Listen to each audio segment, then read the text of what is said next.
नमस्कार. मी भगवंत कुलकर्णी. ब्रह्मसत्य यूट्यूब चॅनलमध्ये तुमचं सगळ्यांचं खूप स्वागत आहे. आजचा विषय म्हणजे की मुलामुलींच्या लग्नाचाच हा विषय आहे.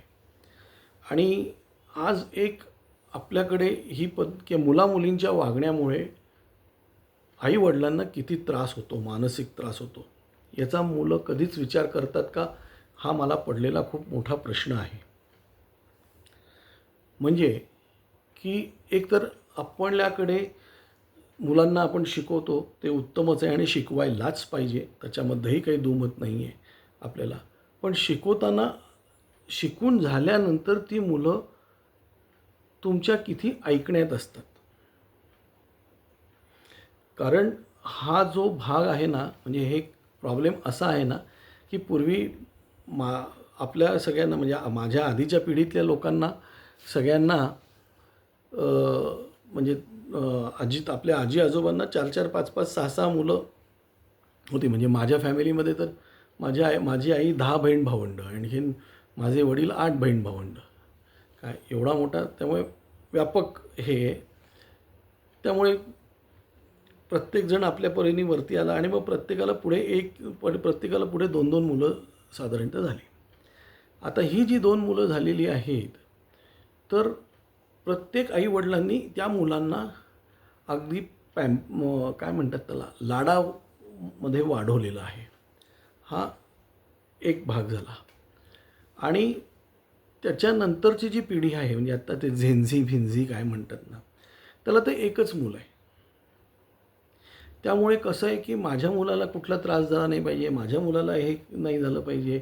म्हणजे आपल्याकडे पूर्वी जी म्हण होती, काय छडी लागे छमछम विद्या येईल घम घम, पण त्याविषयी मास्तर लोक पण तसेच चांगले होते. तर तसं आज राहिलं आहे का? तर तसं आज राहिलेलं नाही आहे.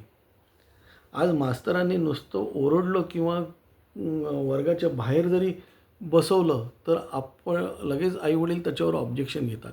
मारलं बिरलं तर काय हे, आणि त्याच्यात पेरेंट्स टीचर्स असोसिएशन आणि हे ते जे काय आलेलं आहे त्याला एक्स्ट्रा ऑर्डिनरीली महत्त्व दिलं जातं आहे.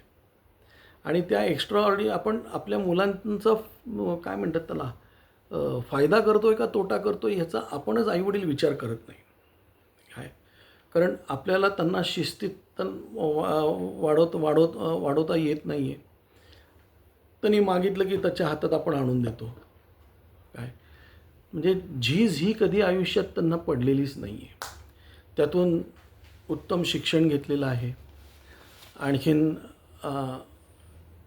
उत्तम शिक्षण घेऊन हे झालेले आहेत. मग आता मला काय आहे की मला थोडंसं लाईफ एन्जॉय करायचं आहे.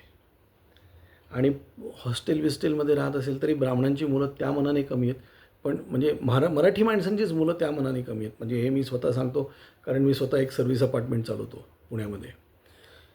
तर ह्याच्यामध्ये ही मुलं जी आहेत सगळी, ही इतकी लाडात वाढलेली असतात काय, आणि मग त्याच्यामध्ये ते कुठेतरी ह्याच्यामध्ये प्रेमात पडतात. मग काही लोक इवन लिव्ह इन रिलेशनशिपमध्ये राहतात. मराठी मुलं, मी परत सांगतो, मराठी मला लोकांमध्ये हे त्या मनाने प्रमाण कमी आहे, पण इतर लोकांच्या ह्याच्यामध्ये खूप जास्ती आहे, हे मी स्वतः बघितलेलं आहे. मग एन्जॉय वगैरे करण्यामध्ये त्याचं वय जातं. मुलींचं पण तेच आहे की मला थोडंसं करिअर करू देत, माझ्या पायावर मला उभं राहू देत. अरे माझ्या पायावर उभं राहू देत, पण तोपर्यंत तुम्ही किती होतात? आणि मग तोपर्यंत तुमची करिअर प्रेशर्स असतात, प्रोजेक्ट प्रेशर्स असतात, अनेक गोष्टी असतात, तुमचा पगार असतो. म्हणजे मी अशी काही मुली बघितलेल्या आहेत की ज्यांना समजा 30 लाख रुपये पॅकेज असेल किंवा 20 लाख पॅकेज असेल, तर 30 लाख पॅकेजवालीला 25 लाख पॅकेजवाला मुलगा चालत नाही, 20 लाख पॅकेजवालीला 15 लाखाचा पॅकेजवाला मुलगा चालत नाही. काय आणखीन मग ते त्याची वेवलेंथ जुळली पाहिजे हे मलाही माहिती आहे. पण ज्या गोष्टी ज्या वयात म्हणजे व्हायला पाहिजे त्या गोष्टी त्या वयात होत नाहीत. मग काही लोकांचा पाय सटकतो, आणि तो पाय सटकल्यावर काय म्हणतात त्याला, कधी म्हणजे मुला आणि मुलींच्या बाबतीत दोघांच्याही बाबतीत आहे. म्हणजे मुलगा अशी कुठली तरी मुलगी करून आणतो की कुठे, म्हणजे शब्द वापरता येत नाही मला, नाही तर मुंबई बघितली असं होतं. मुलीचं पण तसंच कधीतरी होतं की एवढी आपण चांगली आणि सुशिक्षित आणि हे म्हणतो आणि मग वेळ आल्यावरती अशा कुठल्या तरी त्या घाई गडबडीत त्या मुलाशी लग्न करते ती की काय होतं आणि मग तुमचं 32 ते 30व्या वर्षी लग्न होणार, 30व्या वर्षी लग्न होणार. त्याच्यापुढे मग ह्यांचं काय ते प्लॅनिंग, फॅमिली प्लॅनिंग वगैरे ह्या याच्यामध्ये त्या आईवडिलांचं मानसिक त्रास किती होत असेल ह्याची कल्पना कुठलाच मुलगा करत नाही आणि मुलगी पण करत नाही. म्हणजे आज आईवडिलांची काळजी करणारी मुलं त्या मानाने खूप कमी आहेत. कारण कसं आहे, आपल्याच आई-वडिलांनी आजी आजी आजोबांना सांभाळलं आहे का? किंवा आजी आजोबांचं आपल्याला प्रेम मिळालेलं आहे का? आपली आजी आजोबांबद्दलची ॲफिनिटी किंवा हे किती आहे? बरेच वेळा काय होतं, की नोकरीनिमित्ताने मी कुठेतरी दिल्लीत असतो, माझे आई-वडील कुठेतरी मुंबईत असतात, पुण्यात असतात. आणखीन मग ते अनेक वर्ष मग ते आई-वडील म्हातारे झाल्यावर एकदम ते तुमच्याकडे दिल्लीला राहायला येतात किंवा दुसरीकडे कुठे असतील तिथे राहायला जातात. तोपर्यंत मुलांना त्या आजी-आजोबांचा हे असतो, काय म्हणतात त्याला, तिटकारा असतो, अडचण असते ती. अशा अनेक गोष्टी आहेत. आणखीन मग हीच मुलं पुढे जाऊन त्यांनासुद्धा काय म्हणतात त्याला एक स्पेस हा शब्द फार मोठा झालेला आहे हल्ली, की आम्हाला आमची स्पेस पाहिजे. अरे यार काय स्पेस पाहिजे? You are in A family. You are in A family. फॅमिलीमध्ये म्हणजे काय it is a very big म्हणजे खूप मजा आहे मोठ्या फॅमिली. म्हणजे मी तर मोठ्या फॅमिलीतनं येतो. मला माहिती आहे मला इतके चुलत भाऊ, आत्ते भाऊ, मामे भाऊ, मावस भाऊ आहेत एवढे सगळे. आणखी आम्ही सगळे जेव्हा जमतो तेव्हा काय आज आपल्या मुलांना हे नाही आहे. अटॅचमेंट नाही आहे ती. म्हणजे जी आपल्याला काकाबद्दल, आत्याबरोबर, मावशीबद्दल, मामाबद्दल जी अटॅचमेंट आहे ती आपल्या मुलांना नाही आहे ती.